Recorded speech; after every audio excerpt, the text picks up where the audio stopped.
എടോ പ്രഭുദേവേ, നീ ചെയ്യുന്നത് ചാവാനാണോ ജീവിക്കാനാണോ? താനൊക്കെ എന്നെ പോലെ സ്ലിം ബ്യൂട്ടി ആകാൻ നോക്ക്. ഇതെങ്ങനെ സംഘടിപ്പിച്ചു? അമ്പലം ചെറുതാണെങ്കിലും പ്രതിഷ്ഠ അപാരം. വൃത്തികെട്ടവൻ കുറുക്കന്റെ കണ്ണ് അല്ലെങ്കിൽ എപ്പോഴും കോഴിക്കൂട്ടില്ല. അങ്ങനെ ഇപ്പൊ താനൊന്ന് സൂഹിക്കണ്ട. അത് കൊള്ളാം.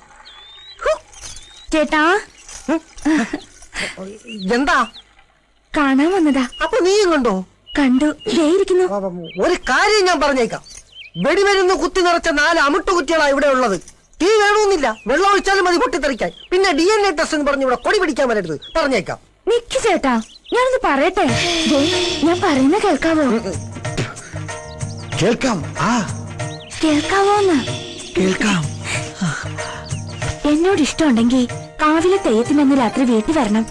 അത്താഴം ഒരുക്കി ഞാൻ കാത്തിരിക്കും. വരുമ്പോഴേ വളയും ചാന്തും ഒക്കെ കൊണ്ടുവരണം. മറക്കരുത് കേട്ടോ. വരാം. തെയ്യത്തിനന്ന് രാത്രി മറക്കാതെ വരാം. വളയും ചാന്തും ഞാൻ മറക്കാതെ കൊണ്ടുവരാം.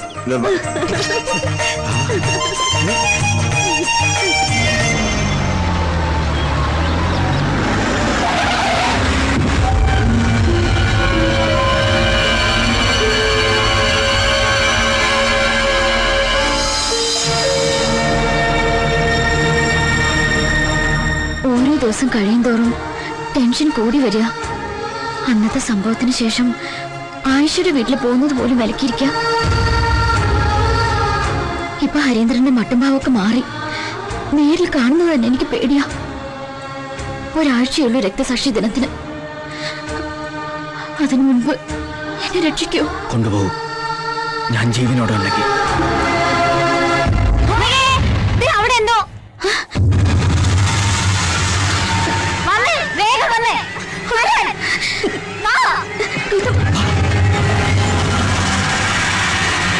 നമ്പ്യാർ സാർ വന്നേ. നമ്പ്യാർ സാർ വന്നേ. അഭിവാദ്യങ്ങൾ, അഭിവാദ്യങ്ങൾ. നമ്പ്യാർ സാറിന്റെ അഭിവാദ്യങ്ങൾ, അഭിവാദ്യങ്ങൾ.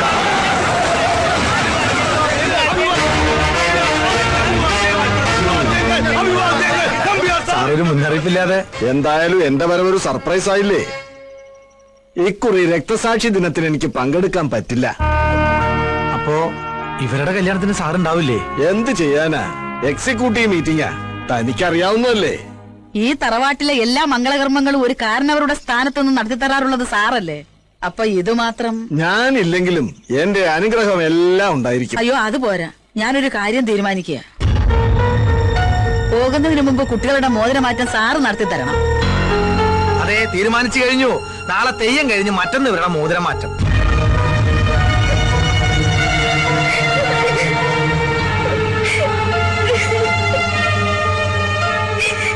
മോളെ, ദീപം സാക്ഷിയായി ഇങ്ങനൊരു ചടങ്ങ് നടക്കരുത്. അതിനു മുൻപ് നിങ്ങൾ എങ്ങോട്ടെങ്കിലും രക്ഷപ്പെടും. അല്ലാതെ നിങ്ങൾ ഒരുമിക്കാൻ ഒരു വഴിയും കാണുന്നില്ല. സ്വന്തം മകളോട് ഒളിച്ചോടാൻ അപേക്ഷിക്കേണ്ട ദുർവിധി ഒരമ്മയ്ക്ക് ഉണ്ടാവില്ല.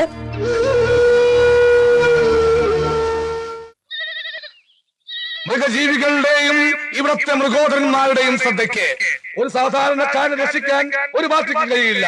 അവന്റെ സമുദായത്തിന് മാത്രമേ കഴിയൂ.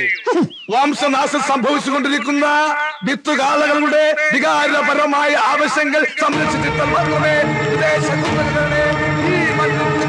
ഡോക്ടർ, എന്താ? ഭൂമിക സമ്മതിച്ചതാ. ഞാൻ പോകട്ടെ. അതുകൊണ്ട് ഈ സമരം കാൽനടയായി കനിച്ചു കുളങ്കര വഴി സെക്രട്ടേറിയറ്റിലേക്ക്. ചലോ ചലോ സെക്രട്ടേറിയറ്റ്. ഈ നാട്ടിൽ നിന്ന് നമുക്ക് രക്ഷപ്പെടണം. കാവിലെ തെയ്യത്തിന്റെ അന്ന് രാത്രി ഞാൻ ഒരുങ്ങി വരും. കൈവിടരുത്. ചലോ ചലോ സെക്രട്ടേറിയറ്റ്. ചലത്തെ ചലത്തെ സെക്രട്ടേറിയറ്റ് ചലത്തെ. ഈ നാട്ടിൽ നിന്നും നമുക്ക് രക്ഷപ്പെടണം. കാവിലെ തെയ്യത്തിന്റെ അന്ന് രാത്രി ഞാൻ ഒരുങ്ങി വരും. കൈവെടിയരുത്.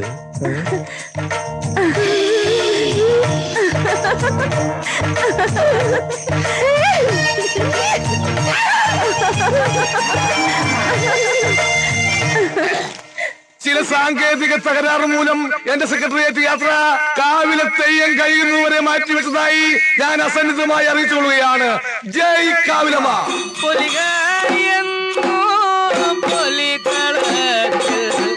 ആടുമ്പോഴാണോ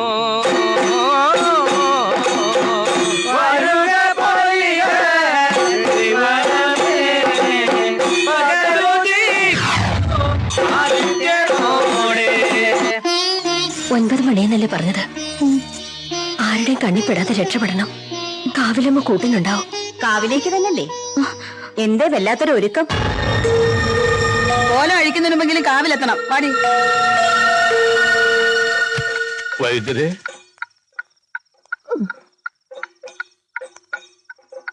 ഞാനിപ്പോ വന്നിരിക്കുന്നത് ഒരു ശത്രുവായിട്ടല്ല, മിത്രമായിട്ടാ.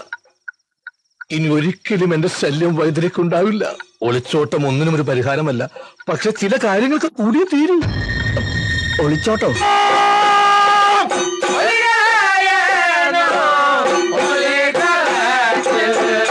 ഇവിടെ ആരും വരില്ല.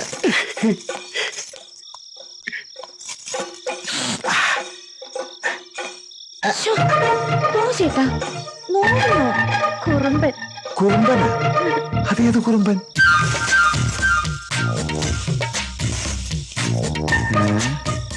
ഇതൊന്നും അറിഞ്ഞിട്ട് തന്നെ കാര്യം. വേണ്ട.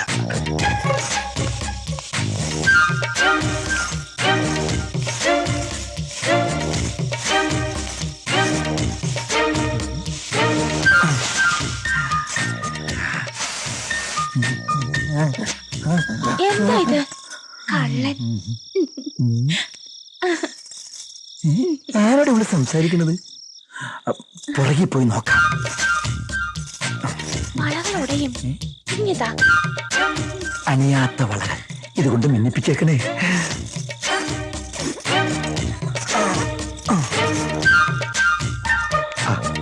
ആരുമില്ല. വേലു,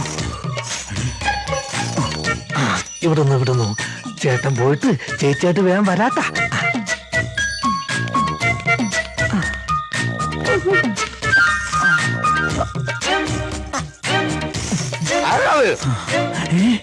വേലുവല്ലേ? ബാൽക്കണിയിൽ ആളുണ്ട്.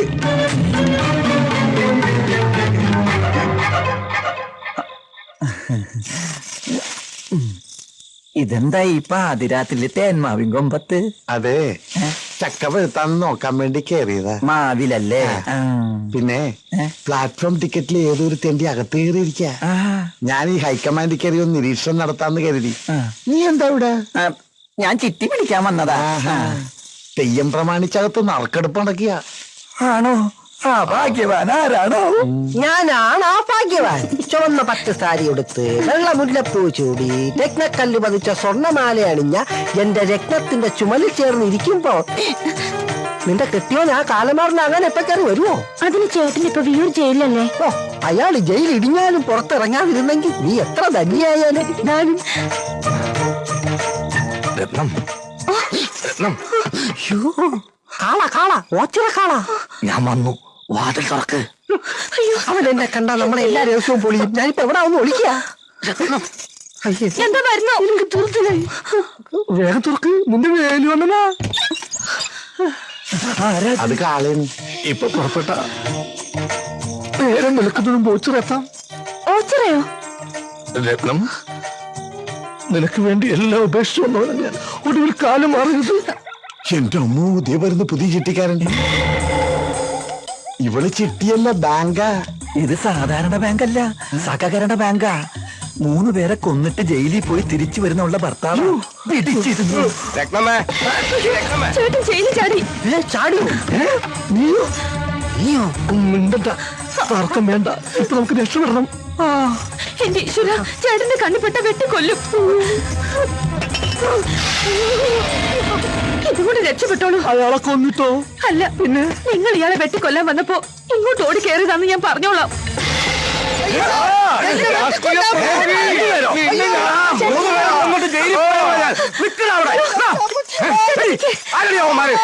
ആ മെലിഞ്ഞ പാവത്തിനെ കൊല്ലാൻ വന്നപ്പോ ഇങ്ങോട്ട് ഓടി കയറിയതാ.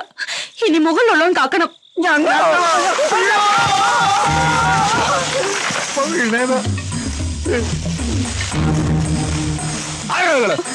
വേലു ആദ്യം കൊല്ലാൻ ഓടിച്ചിട്ടത്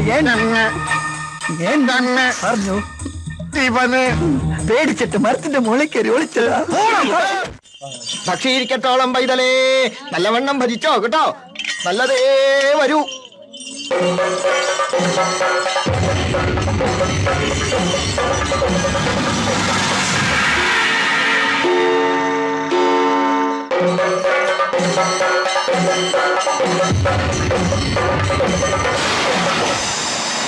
ഗൗതം,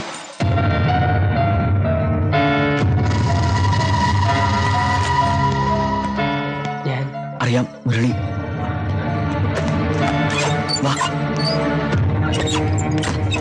കടവ് കടന്നതും ആരോ ഒരാൾ എന്നെ പിന്തുടർന്നൊരു സംശയം. അതുകൊണ്ട് ഇങ്ങോട്ട് ഓടിക്കയറിയേ. ഒരു മുന്നറിയിപ്പും ഇല്ലാതെ എന്ത് അവിവേകമാ മുരളി കാണിച്ചത്? കേസിന്റെ വിചാരണ 18-ാം തീയതിയാ. 2 പാർട്ടിക്കാരും തന്നെ കിട്ടാൻ വേണ്ടി അരിച്ചു പെറുക്കുക. ഒക്കെ അറിയാം. 18-ാം തീയതി ഞാൻ സാക്ഷി പറഞ്ഞിരിക്കും. ഞാൻ ഒരു രാഷ്ട്രീയ പാർട്ടിയുടെ ആളല്ല. പക്ഷേ മനസാക്ഷി വഞ്ചിക്കാൻ എനിക്കാവില്ല. എന്നെ അക്ഷരം പഠിപ്പിച്ച അധ്യാപകൻ ശശിധരൻ മാഷിനെ കോറോത്ത് രാഘവൻ വെട്ടിക്കൊല്ലുന്നത് നേരിൽ കണ്ടവനാ ഞാൻ. എനിക്ക് എന്റെ അമ്മയൊന്ന് കാണണം. സർട്ടിഫിക്കറ്റുകളും എടുത്ത് എന്നേക്കും ഈ നാട്ടിൽ നിന്ന് രക്ഷപ്പെടണം.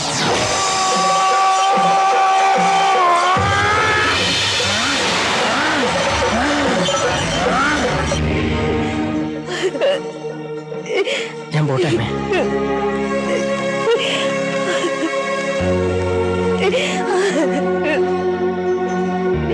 അമ്മേ, പോകാൻ മനസ്സുണ്ടായിട്ടല്ല. പക്ഷെ എന്ത് ചെയ്യാനാ? സ്വന്തം വീടും നാടും എനിക്കിപ്പോ ശത്രുക്കളാ. മറ്റൊന്നും ഓർക്കണ്ട. സർട്ടിഫിക്കറ്റുകളൊക്കെ ആയി അമ്മയുടെ മോൻ നല്ലൊരു ജോലി തേടിപ്പോയെന്ന് കരുതിയാ മതി. മോനെ, ഒന്ന് കൂടെ ചെന്ന് എന്റെ മോനെ യാത്രയ്ക്ക്.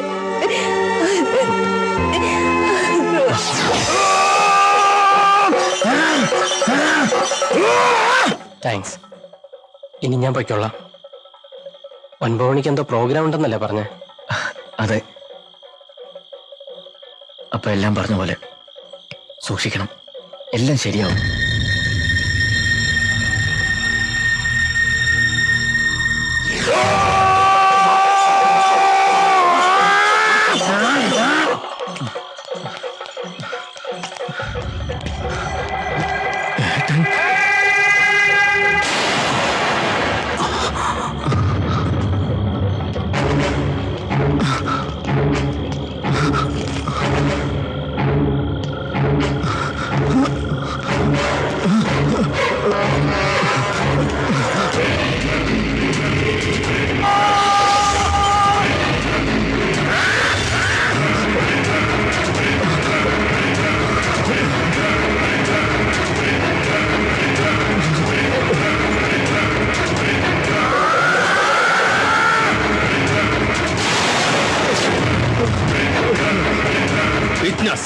ഒരു സാക്ഷി ജീവനോടെ ഇരിക്കാൻ പാടില്ല.